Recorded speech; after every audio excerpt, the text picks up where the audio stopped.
Social Welfare and Social Education Department Luwa Mumbai haste ginangino Rashtriya Poshon Mas Panda Songtjakha Pandano Jengiri Fanyangai te Narwai Okarangai Faimanjakha Montri Tinkurai te Manjakha Agartala Municipal Corporation ni Mayor Dipuk Muzumdar no khoboi juda atongro Oshalo Rashtriya Poshon Mas Panda Jengiri Jakha Agartala Town Hall Abai Baksha Kabama Lukorok Faimanjakmani Nukjakha te Hukumu Panda Bohaino Bailekha Oshalo তো আমাদের সংকল্প নিতে হবে সবাইকে যে আমরা প্রত্যেকের বাড়ি প্রত্যেকের আশপাশ প্রত্যেকের বাড়ির কাজের মহিলা সবাইকে সচেতন করব কেউ যেন শিশু বিবাহ অর্থাৎ বালিকা বিবাহ তারা না যে 18 বছর পুরো না হওয়া পর্যন্ত নতুবা সরকার বিভিন্ন অ্যাওয়ারনেস ক্যাম্পেইনিং করবে এই ধরনের অনুষ্ঠান হবে বছরে অনেকগুলো অনুষ্ঠান হয় তার মধ্যে এইটাও একটা অনুষ্ঠান এই পোষণ মেলাও কিন্তু এরকম একটা অনুষ্ঠান এই যে পোষণ মাস আমরা পালন করছি এই আজকের দিনে আমরা কতগুলো এখানে খাবার প্যাকেট দিলাম এতেই মা সুস্থ হবে এটা বুঝলে আমাদের ভুল হবে আমাদের সরকার হয়তো একটু সাংকেতিক সাহায্য করছে কেন্দ্র সরকার 6000 টাকা দিচ্ছে মাতৃপুষ্টি যোজনায় মুখ্যমন্ত্রী মাতৃবন্ধনা যোজনায় 2000 টাকা দিচ্ছে আমরা সেই টাকাটা দিচ্ছি কিন্তু এই টাকাটা দিয়ে একটা মা সুস্থ থাকবে এরকম নয় আমাদের বাড়ি যারা আমরা রয়েছে আমরা সকলেই সংকল্প নিতে হবে আমার মাকে আমি সুস্থ রাখবো মা সুস্থ থাকবে তো পরিবার সুস্থ হবে পরিবার সুস্থ থাকবে তো সমাজ সুস্থ হবে এবং একটা সুস্থ সমাজ নির্মাণ করা সম্ভব হবে এর জন্য সকলের এগুলো নিয়ে সংকল্প নিতে হবে আমাদের রাজ্যে অনেকগুলো এনজিও রয়েছে যেখানে শিশুদেরকে অ্যাডপ্ট করা হয় অর্থাৎ ছোট বাচ্চা যারা তাদেরকে ফেলে দেওয়া হয় তাদেরকেও দেখাশোনা আমরা করি আমাদের ওমেন কমিশন রয়েছে যার বক্তব্য শুনেছেন আপনারা সুন্দর তিনি আলোচনা রেখেছেন আমাদের ওয়ান স্টার সেন্টার রয়েছে আমাদের এখানে ভিক্টিমাইজ যে সমস্ত মহিলা তাদেরকে ওয়ান স্টার সেন্টার মেডিকেল সুবিধা দিয়ে থাকে তাদেরকে লিগ্যাল যে অ্যাডভাইজারি বা তাদেরকে লিগ্যাল সাহায্য দিয়ে থাকেন আমাদের কাছে এই ধরনের সখী নিবাস রয়েছে সদর গৃহ রয়েছে আমাদের কাছে মহিলাদের এম্পাওয়ারমেন্ট করার জন্য তাদের ট্রেনিং সেন্টার রয়েছে যেখানে মহিলাদেরকে আমরা ওমেন ওয়ার্কিং হোস্টেল রয়েছে আমাদের কাছে ওমেন হেল্পলাইন নাম্বার রয়েছে আমাদের কাছে সোশ্যাল পেনশন নিয়ে প্রায় সময় পত্রপত্রিকায় লেখা আসে আমরা দেখি যে অনেকেই পান না আমি গতদিনে যখন মিডিয়ার সামনে এসেছিলাম আমি মিডিয়ার সামনে বলেছিলাম যে আমরা প্রায় 4 লক্ষ পেনশনার যারা রয়েছে সামাজিক ভাতা পান আমাদের ইতিমধ্যে আজকের দিনে আমি বলতে পারি দাঁড়িয়ে আপনাদের সামনে আবারও যাই পত্রিকাতে আসুক না কেন আমি আজও বলতে পারি আপনাদের সামনে যে 4 লক্ষ পেনশনার আগস্ট মাস পর্যন্ত আমরা সকলের পেনশন সকলের খাতাতে পৌঁছে দিয়েছি এক দুজন যারা পেনশন পান না আমরা তাদেরকে বারবার আমরা অনুরোধ করি আপনারা আসুন আমাদের সিডিপিওর সঙ্গে যোগাযোগ করুন আমাদের দপ্তরে যান আমাদের দুর্ভাগ্য এই রাজ্যে এমন একটা সরকার ছিল যে সরকারের আমলে হয়তো 40 বছরের কোনো দিদি বিধবা হয়েছেন তিনি বিধবা ভাতা পেতে শুরু করেছেন বিধবা ভাতা সরকার দিয়েছে ওই মহিলাটা যখন 60 বছর পুরো হয়েছে তিনি বৃদ্ধ ভাতার জন্য অ্যাপ্লাই করেছেন তিনি বৃদ্ধ ভাতা পেতে শুরু করেছেন দুটো ভাতা একসঙ্গে পেতে শুরু করলেন কিন্তু সেই ভাতা কাটা হয়নি কিন্তু আমাদের সরকার আসার পর যখন বলা হয়েছে আধার লিঙ্কেজ করা হবে আধার লিঙ্কেজ করতে যখন শুরু করা হয়েছে ওই সমস্ত বেনিফিশিয়ারি যারা আছেন এই ধরনের 20-25 হাজার বেনিফিশিয়ারি আছেন যারা সামনে আসতে চান না তাদের কাগজপত্র নিয়ে কারণ তারা যদি আধার কার্ডটা লিঙ্কেজ করিয়ে দেন তাহলে একটা ভাতা কেটে যাবে এই ধরনের 20,000 ভাতা এখন আমরা তাদের আধার লিঙ্কেজ করাতে পারিনি কিন্তু এই 4 লক্ষের মধ্যে বাকি এই 20,000 যদি আমরা বাদ দিয়ে দিই 3,80,000 মানুষ যাদের খাতায় আগস্ট মাস পর্যন্ত আমরা পয়সা দিয়ে দিয়েছি 100% গিয়েছে এর মধ্যে যদি ব্যতিক্রমী কোনো কারণে কারো অ্যাকাউন্ট বা কোনো ধরনের কোনো সমস্যা থেকে থাকে তারা যোগাযোগ করতে পারেন আমাদের সিডিপি অফিসে আমরা সেটা করে দেব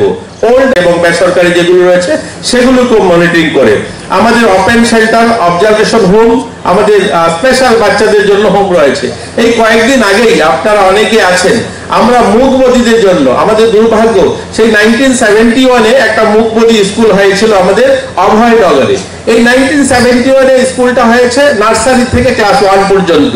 আর এই 50 বছর পর আমরা সেটাকে ক্লাস 1 থেকে ক্লাস 5 পর্যন্ত করেছি তারা কি করতো ওই মুখবধি বাচ্চারা সেখানে স্পেশাল সেখানে যেহেতু ক্লাস 1 পর্যন্ত সেখান থেকে বেরিয়ে সাধারণ স্কুলে যখন ভর্তি হতো সেখানে তারা পড়াশোনা করতে পারতো না সাধারণ বাচ্চাদের সঙ্গে তারা প্রাইভেট একটা ইনস্টিটিউট ছিল যেখানে 50-60 হাজার টাকা দিয়ে ভর্তি করতে হতো তার জন্য তারা পড়াশোনা বাদ দিয়ে বাড়িতে বসে যেত আর যাদের পয়সা আছে তাদেরকে সেখানে পড়ানো হতো আমরা এই প্রথমবার ক্লাস 1 থেকে ক্লাস 5 পর্যন্ত ইংলিশ মিডিয়ামে সেই স্কুলটা আমরা শুরু করেছি। আগামীতে সেটাকে আমরা ধীরে ধীরে ক্লাস 5 থেকে যখন ছাত্র উপরের দিকে উঠবে আমরা সেটাকে আপডেট করতে থাকবো, আমরা আপনাদেরকে বলতে ভালো লাগবে। আমরা ক্যান্সার HIV পেশেন্ট যারা রয়েছে তাদেরকে ভাতা দেওয়ার ব্যবস্থা রয়েছে আমাদের এখানে। প্রতিনিয়ত আমাদের কাছে যারা অ্যাপ্লাই করছে আমরা একটা কেসও পেন্ডিং রাখি না, আমরা সেগুলো তাদেরকে দিয়ে থাকি। আমাদের এখানে ভিজুয়ালি যারা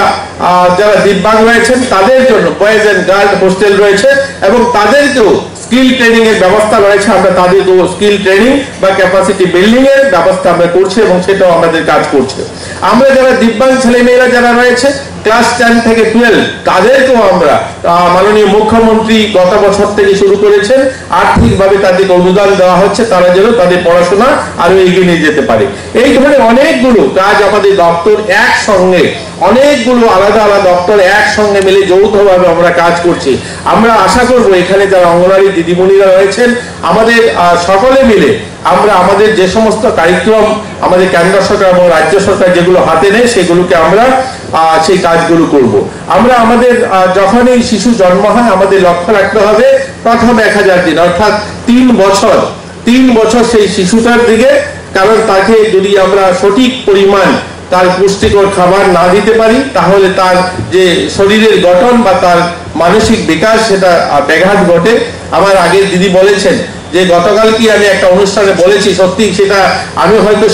সেই সেক্টরটাতে স্পেশালাইজ নয়, তারপরেও মনে হয়েছে যে আমাদের এত ছোট রাজ্য যেখানে 40 লাখ মানুষের বসবাস, এই 40 লাখ মানুষের মধ্যে প্রায় 40,000-এর উপরে দিব্যাঙ্গ ছেলে মেয়ের জন্ম হয়েছে, যাদের মধ্যে 30,000-এরও বেশি আমরা ইউআইডি কার্ড ইতিমধ্যে দিয়ে দিয়েছি। যারা এখনো হয়তো একদম ছোট রয়েছে 2 বছর 3 বছর তাদেরকে ইউআইডি কার্ড দেইনি আমরা। কিন্তু ভাবুন যেখানে 40 লাখ মানুষের রাজ্য সেখানে কি করে এই 40,000 দিব্যাঙ্গ ছেলে মেয়ে রয়েছে। সেটাও কি এটা একটা কারণ যে বালিকা বিবাহ তার জন্য হয়তো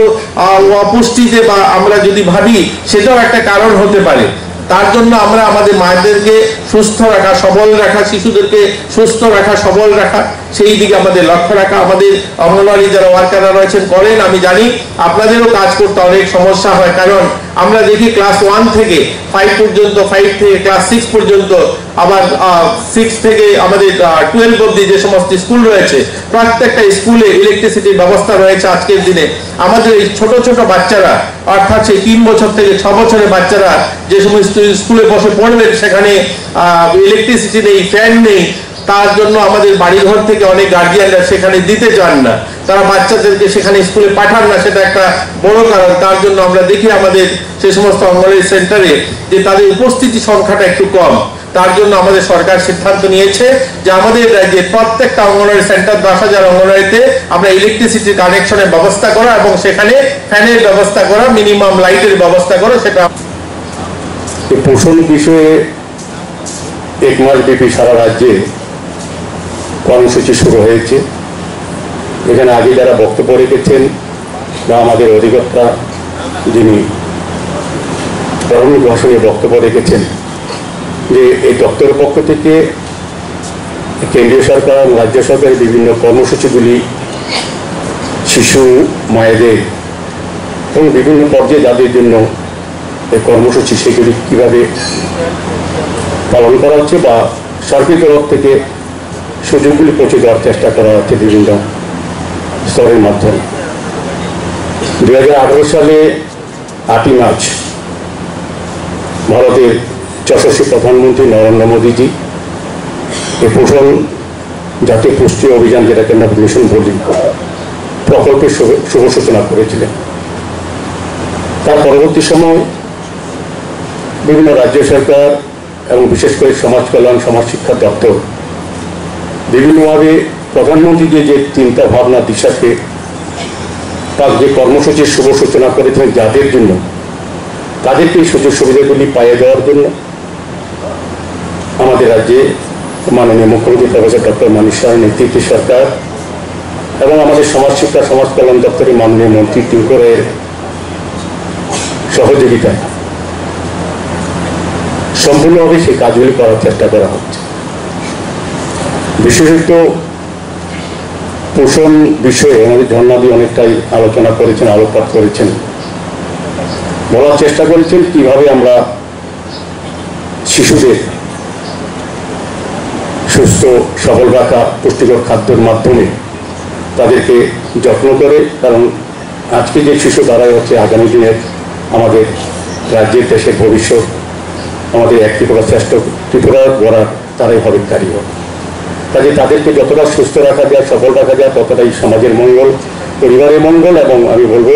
রাজ্যের এবং রাষ্ট্রের মঙ্গল। পাশাপাশি যে শিশুদের জন্ম যারা দেন, বিশেষ করে গর্ভবতী মায়েদের, তাদেরকে সুস্থ রাখা মানে সুস্থ শিশু জন্ম প্রসব করা।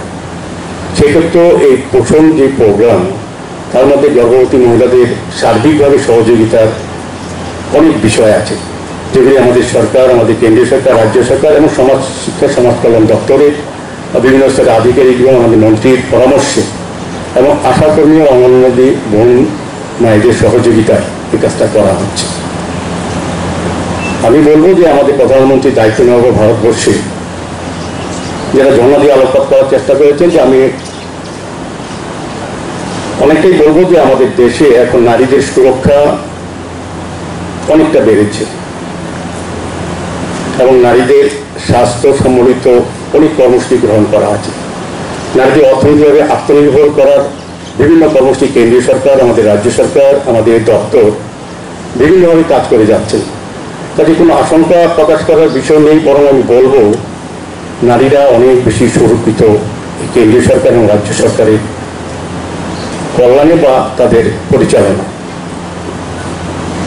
এখানে মায়েরা বোনেরা অনেকেরই অভিজ্ঞতা আছে আমাদের বেশি। তারাও এক সময় গর্ভাবস্থায় ছিলেন, সুসন্তান প্রসব করেছেন, তারাই অভিজ্ঞতা আমাদের থেকে বেশি আছে যে আগে তারা কি অবস্থায়